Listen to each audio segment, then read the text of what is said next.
Guys আসসালামু আলাইকুম। এই মুহূর্তে আছি আমি আবদুল্লাপুর এবং টঙ্গীর সাথে যেই সেতুগুলো হয়েছে বা পুরানো যেই সেতুগুলো আছে বেইলি ব্রিজ, ঠিক বেইলি ব্রিজের সামনে এইখানে গাড়ির যে একটা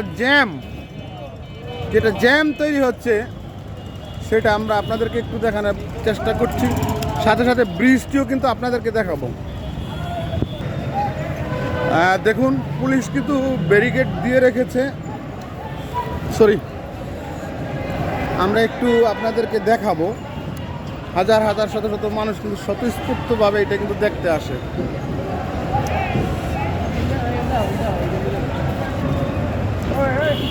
একটু দেখি ভাইয়া,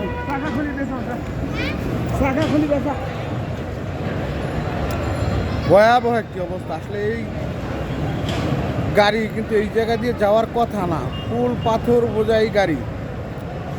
একদম নদীর স্রোতটাকে এত কমিয়ে দেওয়া হয়েছে এই অ্যাক্সিডেন্টের ফলে।